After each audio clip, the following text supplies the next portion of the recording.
Bom dia, turma de Mercado de Capitais, aula de 7 de dezembro de 2021, nossa última aula do semestre, e eu quero compartilhar com vocês o gabarito daquela última tarefa, tarefa 05.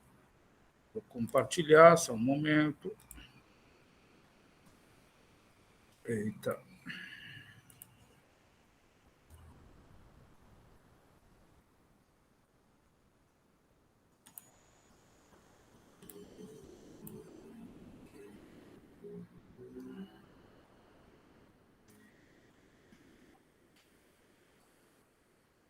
Então, agora já está aparecendo para vocês aí. A tarefa 5 era de questões de marcar verdadeira e falsa. Sobre a nossa parte de análise gráfica e também entramos um pouco em derivativos. Embora a gente não tenha tido tempo hábil de comentar nessas aulas síncronas, com a presença de vocês, têm um material disponível lá, no slide e outro material de texto, na forma de texto, que contempla esse conteúdo. Essa questão, essa observação em negrito aí, vocês desconsiderem, tá? Isso aí foi um blefe meu, para vocês pensarem duas vezes antes de chutarem uma resposta. Então, a primeira questão aqui, a escola técnica, o grafista, busca detectar tendências de preços das ações através de análise de indicadores como taxa de câmbio, balanços, notícias, outros indicativos sobre o desempenho das empresas. Falsa. Quem faz isso é a escola fundamentalista. A escola técnica, ela tem por premissa olhar os preços, o comportamento dos preços, representados na forma gráfica. Continuando, baseia-se na premissa de que o comportamento futuro das cotações pode ser estimado em função da série histórica de cotações passadas. Verdade. Você tem um histórico de preços passados, você pode estimar para onde vai esse preço, para cima ou para baixo, no futuro. Segundo a teoria da aula, alguns padrões observados no passado tendem a se repetir. Verdade também. E sobre isso nós conversamos, a teoria da alma, aquele comportamento lá dos movimentos gráficos lá, os períodos de acumulação, de euforia, né? E depois, quando os investidores liquidam as suas posições, isso aí acontece sempre no mercado. A história sempre se repete. É uma das premissas dos grafistas é de que a história se repete. Então, quando eles detectam um padrão gráfico, eles já projetam o que vai acontecer lá na frente. Uma estratégia utilizada pelos grafistas é a estratégia do cruzamento das médias móveis. Verdade. Não cheguei, eu acho, a comentar com vocês, mas tem aí no material. Onde o momento de compra é indicado quando a média móvel longa se posiciona acima da média móvel curta e vice-versa. Essa questão é falsa porque é exatamente o contrário. O momento de compra é quando a média móvel longa se posiciona abaixo. Os pontos em que as médias móveis se cruzam, elas indicam pontos de entrada ou de saída. E quando a média móvel longa se posiciona abaixo, é um ponto de compra, de entrada, tendência de alta. Então, eu só inverti aí o conceito, mas para quem leu o material, viu que essa questão aqui estava só invertida. Outra estratégia consiste na definição dos canais de tendência. Canais de tendência, verdade, nós vimos aí na última aula, no qual as duas últimas máximas definem a linha de suporte. Falso, as duas últimas máximas definem a linha de resistência. E o contrário também é falso aqui. As duas últimas mínimas definem a linha de resistência. é falsa porque elas definem, os 2 pontos de mínimas definem a linha de suporte. Os osciladores servem para alertar, observem bem, alertar o investidor de eventuais reversões de tendência. Isso é verdade. Eu lembro que eu comentei com vocês que não se pode tomar a decisão com base nos osciladores, porque os osciladores eles dão muitos alarmes falsos. E aí eu dou alguns exemplos lá. O índice de força relativa é calculado tomando-se o preço atual subtraindo-se o preço de N dias passados. Falso. Essa metodologia é adotada pelo momento da ação, que é um outro oscilador, que, aliás, eu gosto mais, tá? E essa aqui é falsa porque eu já comentei antes, né? Você não deve tomar decisão com base nos osciladores. Os osciladores eles vivem pregando peça e dando alarmes falsos. O oscilador serve como um alerta para você ficar atento, mas não para você tomar decisão. Então, você está numa posição comprada de um papel, a tendência predominante é de alta e tá. Quando o oscilador indica que pode, lá na frente, daqui a 2 ou 3 dias, essa tendência de alta, que é altista no momento, se reverter para baixista, então você desconsidera o convite do seu amigo para ficar uma semana pescando no Telespires. Diz, olha, meu amigo, não vou poder ir porque eu tenho que ficar meio atento aqui. Tá? Então, os osciladores, eles são aquele sinal amarelo dos semáforos. Tá? Pode virar para verde, quer dizer, pode virar para vermelho. Né? Tem o verde, o amarelo e o vermelho. Mas, nesse caso aí dos osciladores, nem sempre vira vermelho. Pode ser que retorne para sinal verde, tá? E aí entramos numa introdução ao mercado de derivativos. No mercado de opções, 2 partes firmam um contrato, onde uma, que é o titular, o que paga o prêmio, tem o direito de comprar ou vender determinado ativo. Eu vou comprar opções da Petrobras, em vencimento para daqui a 30 dias ou 60 dias. Se eu pago um prêmio, eu tenho o direito de comprar esse ativo na data futura ao preço que foi combinado, mediante o pagamento de um prêmio, verdadeiro também. E a obrigação de exercer esse direito. Isso é falso, gente. É uma opção. Aí eu tenho a opção de comprar ou não, dependendo da cotação. Por exemplo, eu compro... Deixa eu ver quanto está a Petrobras hoje.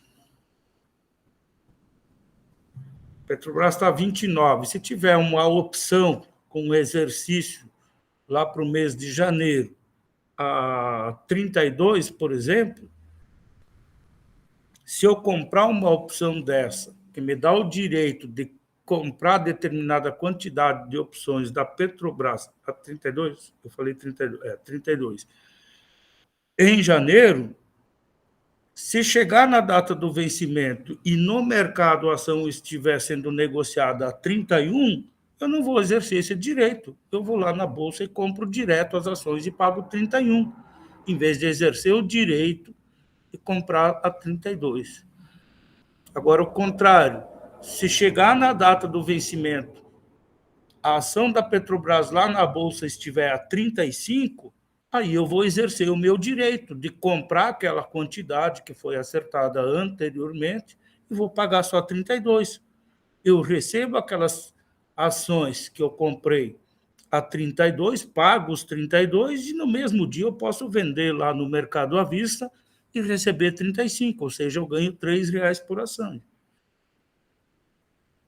Então, a opção, o titular, ele compra um direito. Se é um direito, não é uma obrigação.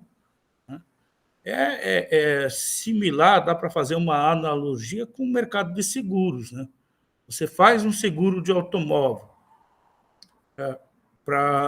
com cobertura por 1 ano. Aí. Para ter esse seguro, ou seja, que te dá uma garantia de reaver o seu bem, se o teu carro foi roubado, ou pegou fogo, etc. e tal, você recorre ao seguro. E a seguradora é obrigada a te devolver um ativo, ou seja, um carro do mesmo padrão, do mesmo valor. Porque você pagou por um direito. E o que você pagou quando você faz um contrato de seguro? Você paga uma quantia que também é chamada de prêmio. Você paga um prêmio. E no mercado de opções, o que se negocia são os prêmios. É da mesma forma no mercado de seguradoras. Né? Eu tenho meu automóvel, peço uma cotação para uma determinada seguradora. Para cobrir o meu bem vale tanto quanto que vocês me cobram de prêmio para eu ficar segurado no período de 1 ano. A seguradora vai dizer, Paulo, nós vamos te cobrar R$ 2.000. Eu faço uma cotação com outra seguradora que me dá as mesmas garantias, o ativo é o mesmo, e ela diz, nós vamos te cobrar R$ 1.800 de prêmio. Pronto, eu vou optar pela segunda, que vai me cobrar um prêmio menor. É exatamente assim que funciona no mercado de opções. Então, o titular, o que compra, ou no mercado de seguros, o dono do automóvel que faz o seguro do seu bem, do seu automóvel, ele não tem a obrigação de exercer o direito. Está chegando no final de 1 ano e o meu carro ainda não foi roubado esse ano e eu não sofri nenhum sinistro. Ele não vai pegar o carro dele e meter num poste aí para acionar a seguradora, já que ele tem o direito. Ele tem o direito, caso aconteça um sinistro, mas ele não tem a obrigação de acionar a seguradora. E aí, o que acontece com o dinheiro que eu paguei do seguro, que eu desembolsei lá no início? Não aconteceu sinistro nenhum durante 1 ano. O dinheiro que eu paguei de prêmio para a seguradora, esse dinheiro eu não recupero mais. Não adianta chegar no final do ano e ligar lá para a seguradora, olha, eu fiz um seguro ano passado, paguei 2.000 para vocês, não aconteceu nada, então devolvam os 2.000 para mim. Não é assim que funciona. No mercado de opções é a mesma coisa. E aí tem alguns outros absurdos que eu coloquei aqui, para quem leu os textos aí, já vê que isso aqui é um absurdo, né? O valor do prêmio é determinado pela Bolsa. Isso é falso. É a mesma coisa de você dizer, no mercado de seguros de automóveis, o valor do prêmio é determinado pela SUSEP, lá, que é a Superintendência de Seguros Privados. É ela que determina sobre esse modelo de carro, Paulo. As seguradoras só podem ter que cobrar tanto de prêmio. Não é a superintendência. E o valor do prêmio ele se dá a partir das forças de oferta e demanda. Eventualmente, eu ligo para uma seguradora, ela faz uma cotação e diz, Paulo, para segurar esse teu carro aí, nós vamos te cobrar 2.000. Eu peço uma cotação para outra, ela me diz, olha, nós vamos te cobrar 1.800. Daí a primeira seguradora vai me ligar, não fechou aqui o seguro, não quer fechar? Não, eu vou dizer, olha, a outra seguradora vai me cobrar 1.800. Aí eles é mercado, eles vão dizer, não, mas a gente cobre a oferta deles, vamos te cobrar só 1.500. Estão percebendo? Eu sou demandante de um bem, de um serviço, né? E eles são os ofertantes. E o mercado é essa relação e esse conflito entre oferta e demanda, entre compradores e vendedores, é que vai determinar o preço final. Aqui também tem uma outra questão, o tempo restante até o vencimento do contrato de opções não influencia no valor do prêmio. Essa questão é falsa só por causa desse não aqui. Na verdade, influencia muito mesmo. Por exemplo, o caso da Petrobras, um contrato de vencimento em janeiro, quanto que eu falei? 32, né? Se Se faltar uma semana para o vencimento e as ações lá na Bolsa estiverem a 29, muito dificilmente no dia do vencimento vai chegar a 32. Tem que subir muito para chegar a 32. Agora, se é hoje, início de dezembro, o meu contrato é lá em meados, lá pelo dia 18 de janeiro, não sei, o dia do vencimento, é sempre na terceira, segunda-feira de cada mês, se falta ainda um mês e pouco, é muito provável que ela pode subir a 32. Então, é provável que eu vou pagar um prêmio maior, dado que há uma probabilidade maior de dar exercício, ou seja, de o preço superar o preço do vencimento lá, os 32. Agora, quando faltam 3, 4 dias, vai ser difícil chegar nos 32. Então, o prêmio é lá centavos, o prêmio que eu vou pagar.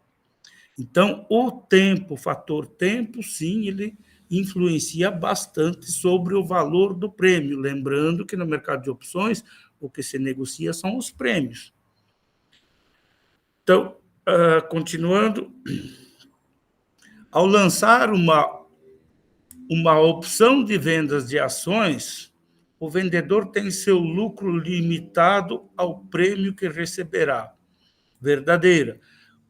Quem está vendendo uma opção é o lançador. Para quem lê os textos lá, tem lá os dois agentes, o titular, que compra a opção e paga um prêmio, e tem o lançador, aquele que tem as ações em carteira no mercado à vista e oferta e vende uma opção de compra, ou seja, se lá no vencimento da exercício, o lançador tem que entregar aquela quantidade de ações ao preço que foi combinado.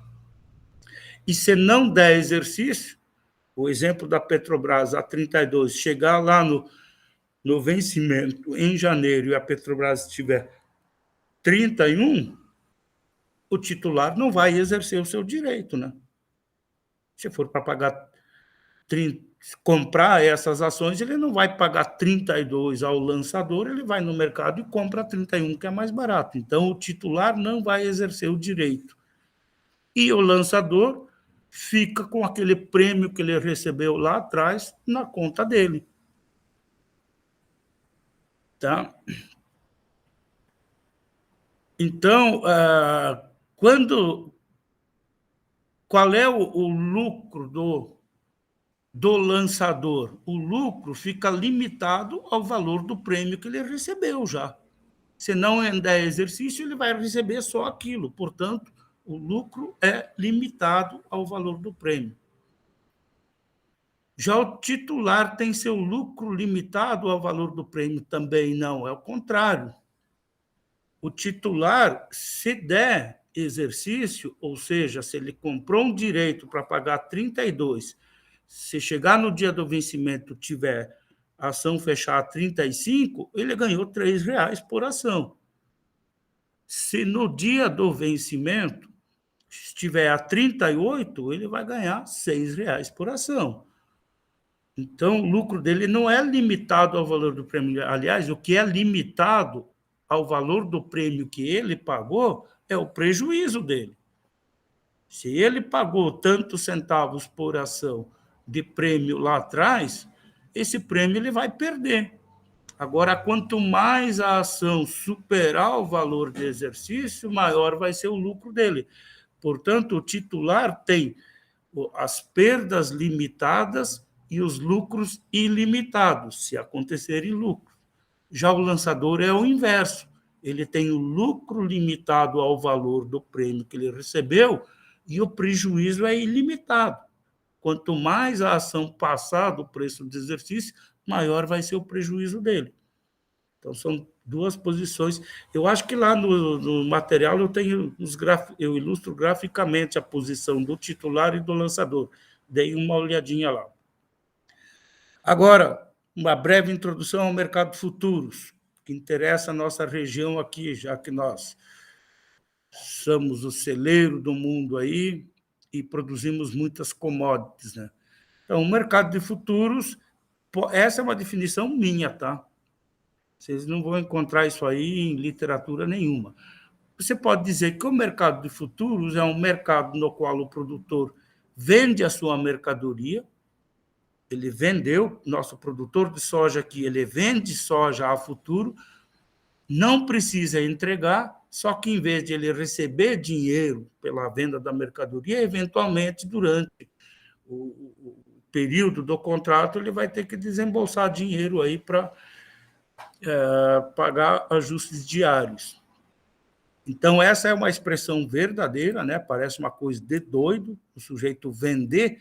Tenta explicar para um produtor nosso, olha, tem um mercado, o que eles chamam aí de mercado? Eu vendi minha soja a futuros, isso não é mercado futuro, é contrato a termo que eles fazem muitas vezes com as tradings aí, negociam commodities, né?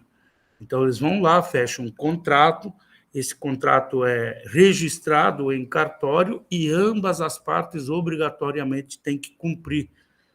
Por isso, muitos produtores, de vez em quando, se dão mal aí. Teve um período aí que venderam milho futuro a 30 para entregar na safra R$ 30, e era um bom preço na época em que eles estavam começando o plantio do milho. Quando chegou na safra, o milho estava passando de 50. E aí muita gente, poxa, bem, eu tenho que entregar a 30 para trading lá. E as traders, elas não querem saber de remuneração monetária, não. Eles querem os contratos são firmados em quantidades de sacas, de 60 quilos. Contratos futuros são todos padronizados. Então, os contratos que os produtores da nossa região aqui firmam, que quando eles dão entrevistas, dizem que já venderam parte no mercado futuro ou a futuros, isso não é mercado futuro, tá? No mercado futuro, você vende determinada quantidade de sacas de soja, chega no vencimento, você não precisa entregar. E isso é possibilitado pelo mecanismo dos ajustes diários. Os ajustes diários, diariamente, todas as posições são ajustadas. Então, o produtor que vendeu uma saca de milho a 30, fechou o dia, ela é negociada lá, o preço futuro na bolsa está 32, significa que naquele momento, se ele vendesse o milho, ele receberia 32. Então, R$ 2, dado o contrato que ele firmou no dia anterior, que ele jurou que só queria receber 30, 2 não pertencem mais a ele. Então, a Câmara de Compensação da Bolsa, no final do dia, vai retirar da conta do vendedor, no caso, o produtor, que você só opera no mercado futuro através de corretoras, né? E lá na corretora tem uma conta, a Câmara de Compensação vai informar a corretora desse produtor, vai dizer para ele, olha, vocês tirem R$ 2, né, das margens de garantia que esse produtor depositou antecipadamente, R$ 2 por saca, e repassem para nós, que nós vamos repassar para outra ponta, que foi o hedger lá, ou a empresa que comprou milho a futuro. Quando ela fechou o contrato, determinada quantia para entrega daqui a 1 mês, 2 meses, 3 meses, ela fechou o contrato com o produtor de que pagaria 30, e desembolsaria R$ 30 por saca. Quando o preço no dia seguinte subiu a 32, se esse hedger ou essa empresa comprar milho no mercado spot, no mercado físico local, vai pagar 32, ou seja, 2 a mais do que ela havia combinado. Então, o que ela faz? Ela faz um cheque de R$ 30 e vai lá na corretora dela e vai ver que tem R$ 2 depositados lá na forma de ajuste diário. Ela junta esses R$ 2 com o cheque que ela preencheu de R$ 30 e compra o milho aonde ela quiser. E esse mecanismo de ajuste diário permite com que nem o vendedor precise entregar fisicamente o milho que ele vendeu e nem o comprador precisa ir lá buscar o milho desse sujeito, porque, eventualmente, esses dois agentes estão longe um do outro. Um está aqui no Mato Grosso, o produtor está aqui no Mato Grosso, e o agente, o hedger, o comprador, está lá em Concórdia, Santa Catarina. Então, notem, tem o custo de transporte, de impostos, de não sei o que ali envolvido aí para que aconteça a entrega física. Então, no mercado futuro não há necessidade. Aliás, no mercado futuro, nós estamos falando só de commodities agrícolas, né? Mas vocês veem que tem índices de bolsa negociados, contratos futuros de índice de bolsa, bem como contratos futuros de câmbio. Notem que eu falei câmbio, não dólar. Então, a cotação do dólar também, e as empresas fazem muito isso, para se proteger, principalmente empresas que dependem muito de insumos externos. Quando o dólar aumenta, eles vão pagar mais pelos insumos, matéria-prima deles. Então, para se proteger dessas oscilações da moeda estrangeira, eles fazem contrato futuro de câmbio. E quem está protegido fez um hedge de contrato futuro de câmbio, não interessa se o dólar vai a 5,60 ou volta a 4, tanto faz. Se ele fechou um contrato futuro, ele está protegido contra a oscilação do câmbio. Onde é que nós estávamos? Aqui, né?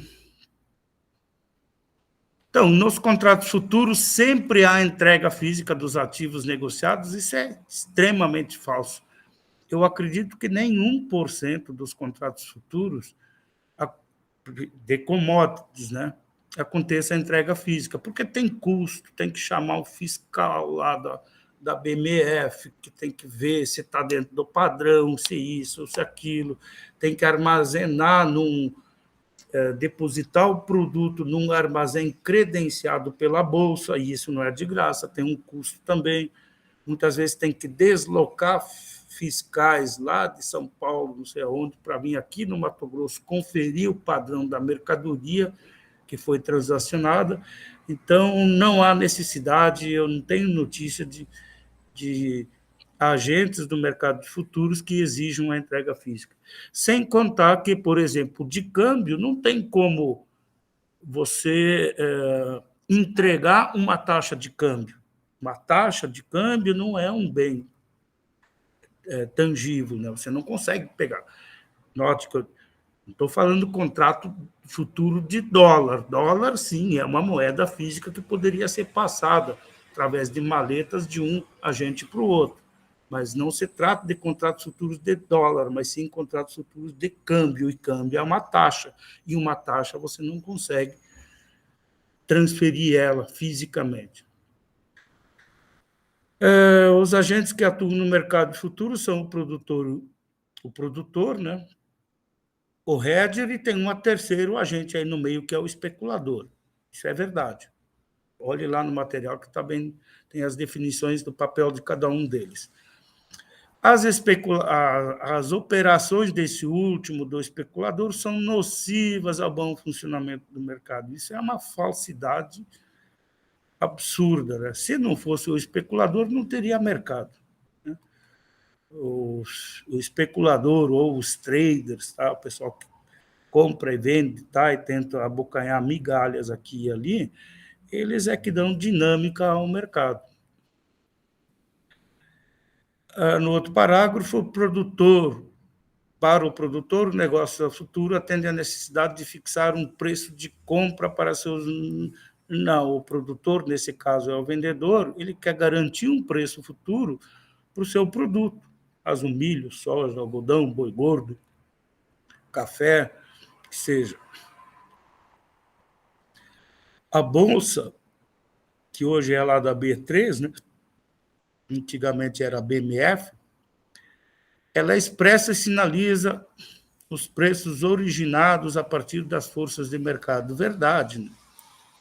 Lá na Bolsa tem as cotações. Né? Os preços futuros, eles ficam lá visíveis para todo mundo, para todos os agentes compradores e vendedores. Mas ela só sinaliza os preços que são originados a partir dos negócios que acontecem entre os agentes. A Bolsa sinaliza esses preços. Daí que torna falsa a afirmação seguinte: a Bolsa determina os preços dos contratos. Não, a Bolsa não faz isso. Os preços fechamento de contrato acontecem entre os agentes compradores e vendedores. Na elaboração dos contratos, um dos critérios da Bolsa é que observe que o fluxo de oferta e demanda dos produtos não seja incerto. É falso, gente. Tem lá as características de commodities lá que eu coloquei no material para vocês. O caso do arroz no Brasil não é considerado uma commodity agrícola. O arroz pode ser padronizado? Pode, mas por que não é uma commodity? Porque o Brasil não é autossuficiente na produção de arroz. O Brasil demanda uma determinada quantidade de arroz todo ano e produz muito menos. Portanto, todo ano tem que importar arroz do Uruguai, da Argentina, do Paraguai, enfim, de outros países. Então, a oferta e a demanda elas são certas. Todo ano falta arroz, por isso não pode ser negociado. Por que não pode ser negociado como uma commodity? Porque não tem risco. O risco consiste no quê? Na soja, no milho, no boi gordo, é de um ano faltar, o outro ano sobrar. Então, aí reside o risco, tanto para o produtor quanto para o demandante. Então, imaginem a Sadia aí de Lucas, né, a BRF. O principal insumo deles, o que mais pesa na planilha de custo deles, é o milho, para fazer ração para os franguinhos, para fabricar carne. Né? Quando o preço do milho dá uma disparada, que agora está beirando os R$100 a saca de milho, eles não podem transferir isso tudo para o produto final deles. Seu Irineu do Machado liga, quer comprar frango deles, ele diz, não, nós te entregamos, mas agora custa R$50 o quilo do frango. Mesmo que seu Irineu compre e coloque nas prateleiras do supermercado, a dona de casa, quando for fazer compras de carne, vai ver, poxa, está um absurdo o preço do frango. E aí tem lá na economia, vocês viram, os bens substitutos. Pô, em vez de comprar frango, eu vou comprar outra carne, né? Vou comprar, de repente, peixe, ou, em últimos casos, vou comprar ovos, que também é proteína, né? Então, percebam, a empresa precisa se proteger contra as oscilações bruscas para cima dos preços do seu insumo básico. Como ela faz isso? Contratos futuros antecipados. Por outro lado, o produtor também fica nessa incerteza. Eu estou plantando milho agora, o meu custo de produção por hectare é de tanto, e eles sabem, os produtores sabem exatamente quanto que eles gastam em combustível, óleo, custo do motorista, manutenção, fertilizantes, isso e aquilo, por hectare, ou até mesmo na página, no site da Conab, tem até por saca, custo de produção por saca, de soja, milho e tal. Então, eles sabem, dependendo do tamanho da propriedade dele, eles sabem, vou gastar tanto para produzir, para plantar. No momento de tomar a decisão, antes da época de plantio, ele sabe os custos dele. E aí ele fica naquela incógnita. E se chegar, digamos, o custo de produção dele é de, hoje, os fertilizantes subiram muito, digamos que seja R$50 por hectare, o custo de produção dele. R$50 por saca, por exemplo. E o preço hoje do milho está lá na faixa dos 90, alguma coisa assim. Aí o produtor faz as contas dele, olha, vem cá, mas aí eu tenho um ganho de R$40 por saca, aí compensa. Só que essas informações não são suficientes, perceba, ele tem que tomar uma decisão. E se chegar, na época da safra, der uma super safra, nos Estados Unidos, na Argentina, estiver sobrando milho, e o preço, na época, por ocasião da safra, principalmente se ele não tiver capacidade de armazenagem, ele precisa entregar numa trade. E a trade chegar na época da colheita e dizer, eu compro teu milho aí, mas pago 45. Mas como só 45 se eu gastei 50 para plantar? É o mercado, é o preço. Então, ele também corre esse risco. Então, imaginem que ambos olhem lá no mercado futuro e tenha milho sendo negociado a 75. Para esse produtor, é um bom negócio, porque notem que ele garante uma margem de ganho de R$ 25 por saca. Eu vou gastar 50 por saca e eu posso vender hoje, antes de plantar, fechar o contrato por 75. Por outro lado, para a empresa, também é bom, porque ela pode imaginar, ela vai precisar de milho na época da safra, né? E ela também tem esse dilema, ela pode imaginar, poxa, e se acontecer o inverso? Em vez de dar uma super safra no Brasil, na Argentina e nos Estados Unidos, por conta de intempéries aí, deu geada que aconteceu nesse ano, né? Ou deu enchente nos Estados Unidos, ou deu neve lá, e vai faltar milho no mundo, e o milho vai a R$ 100 a saca. Afeta demais o custo de produção dessa empresa. E aí ela olha no mercado futuro, opa, tem gente aí vendendo milho a 75. 75 para a empresa pagar é um preço bem mais razoável do que 100, 110. Né? E ela protege parte dos insumos dela, diz, olha, é interessante esse contrato para mim, se eu puder comprar lá na safra e pagar 75 é interessante para mim, cabe na minha planilha de custo. Então, o contrato futuro é bom para ambas as partes protegerem o preço. Onde é que eu estava aqui? Então, notem, precisa haver essa incerteza para que a commodity seja considerada, para que hajam contratos futuros, para que ela seja negociada no mercado futuro. Essa incerteza entre oferta e demanda. E aí, ambas as partes se protegem. No caso do arroz, não há incerteza, todo ano falta arroz. E o Brasil tem que importar, por isso que não é considerado uma commodity. O que se negocia a futuro são os ajustes diários, e isso é falso. Os ajustes diários são determinados a partir da oscilação dos preços daquele ativo a cada dia após o fechamento do contrato. Continuando a frase, né, que os ajustes diários ocorrem para que se ajustem as posições no final da operação. Se fosse no final da operação, o nome não seria ajuste diário, né? Como o próprio nome já diz, ajuste diário, as posições são ajustadas diariamente. Então, o preço subiu, aquele que vendeu tira R$ 2 da conta dele e bota na conta de quem comprou. O preço caiu, tira daquele que comprou e bota na conta daquele que vendeu, e vice-versa. E todos os dias as ações, as posições são ajustadas. Por isso, no mercado do futuro, você não é obrigado a cumprir todo o contrato. Chega lá na metade do período, digamos, você faz um contrato futuro lá em outubro para vender soja em fevereiro ou março, né?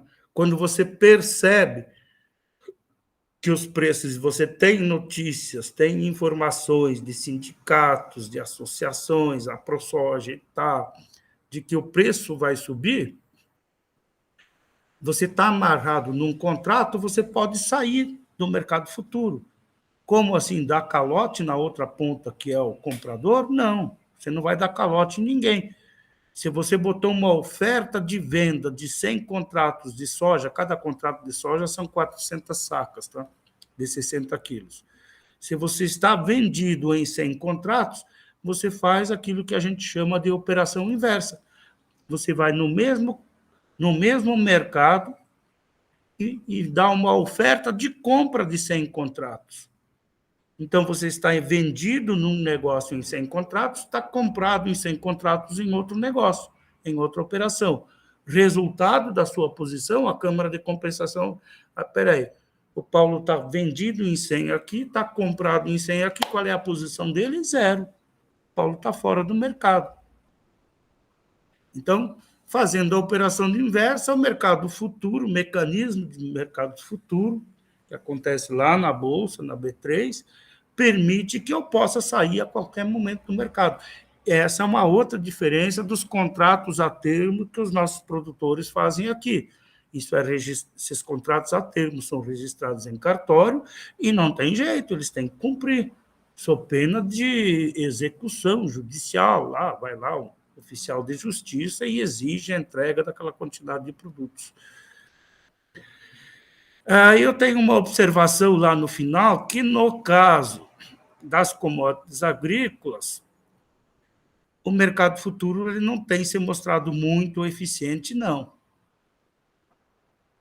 Então, torna falsa essa questão aqui. Eu mostro lá no material, porque os preços praticados no mercado físico local, aqui no mercado spot, preços praticados em Sorriso, Sinop, da saca de soja, por exemplo, são bem diferentes dos preços praticados lá na Bolsa, que tem por base, no caso da soja, posto lá no Porto de Paranaguá. Uma saca de soja lá no Porto de Paranaguá tem um valor, aqui em Sinop tem outro preço, né? Tem outro valor. Você tem que considerar custo de transporte, tem que considerar os impostos, ICMS, todas as adversidades para colocar essa mercadoria lá. Já no caso do milho, a base da Bolsa, para o caso do milho, é Campinas, São Paulo. Preços praticados lá em Campinas, São Paulo, são bem diferentes daqui, né? Lá, eu nem sei se Campinas produz milho, mas por que é em Campinas? Por causa da Exalc, Escola Superior Luiz de Queiroz, que é da USP lá, é eles que fazem lá um índice lá de preços praticados na região, tá? Então, como há essa diferença entre os preços lá, essa diferença a gente chama de diferença de base. Os preços lá da Bolsa, da soja, são diferentes dos preços praticados aqui. Por isso é que, muitas vezes, o produtor nosso for fazer um contrato futuro, dada essa diferença de base, não é negócio para ele fechar esse contrato. Já a mesma coisa não acontece com os outros ativos negociados a futuro. Por exemplo, o dólar, agora, nesse momento, vamos ver. O dólar hoje está 5,65, está caindo um pouco. Essa cotação do dólar, ela é a mesma no Brasil inteiro. Se alguém lá no Rio Grande do Sul for comprar dólar agora, é lógico que tem essas diferenças o dólar para compra e para venda, as casas de câmbio têm lá a margem que eles ganham. Mas o preço de referência é esse, 5,65, tanto lá no Rio Grande do Sul quanto lá no Amapá. Então, o preço do ativo dólar, em ele divulgado, ele é o mesmo do país inteiro. Já a saca de soja, a futuros, como considera posto lá em Paranaguá, ela está sendo cotada, digamos, a 100 e tantos reais, nem sei quanto está a soja hoje, digamos, a R$180 a saca. Aqui, não sei se as tradings aqui pagam, não vão pagar nunca o mesmo preço que está lá cotado no mercado futuro. Ok?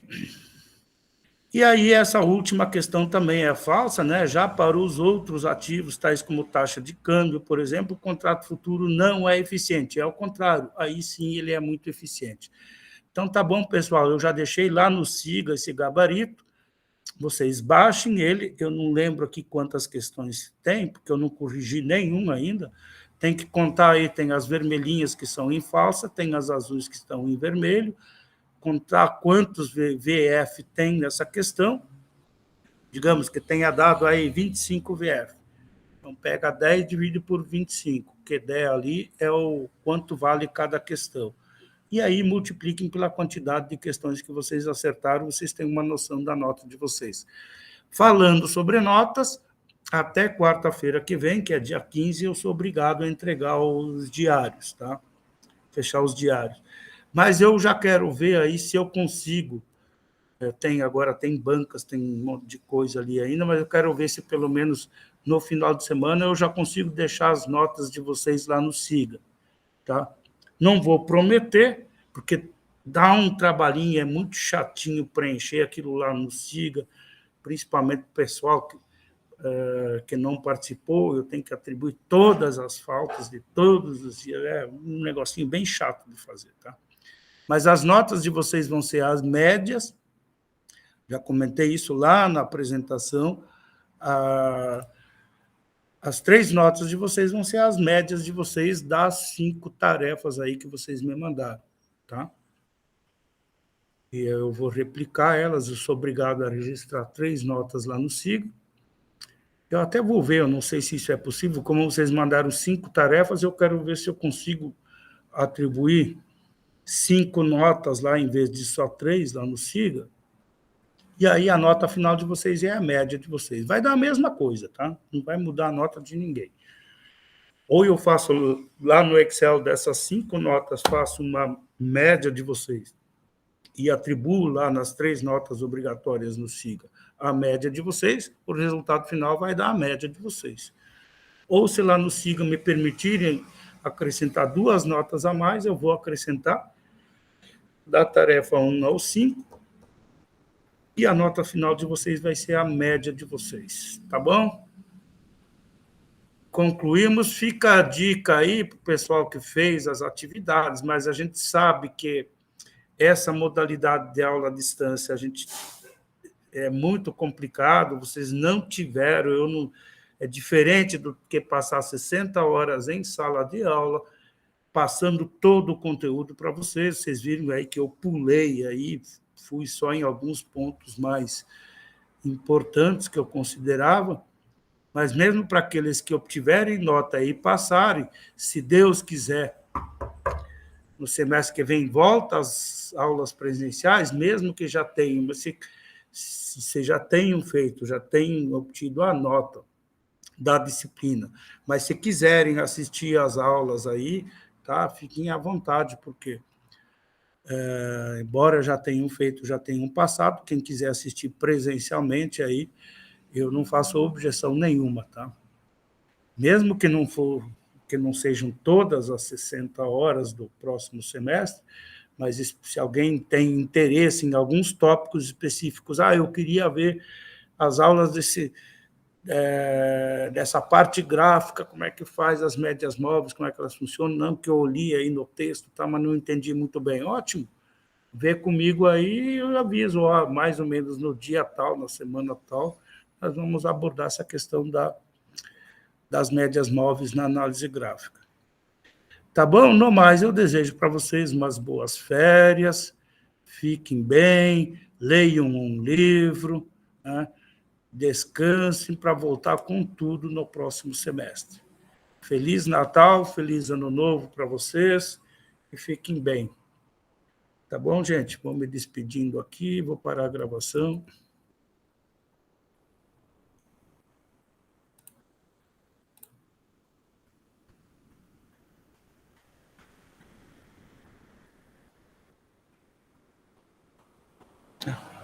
Eu estava com a tela bloqueada ali, nem agora que eu vi. Mas então tá bom, gente. Agora, aparecendo aqui, desejar um Feliz Natal, Feliz Ano Novo para vocês. Fiquem bem, descansem bastante e voltem com tudo no próximo semestre.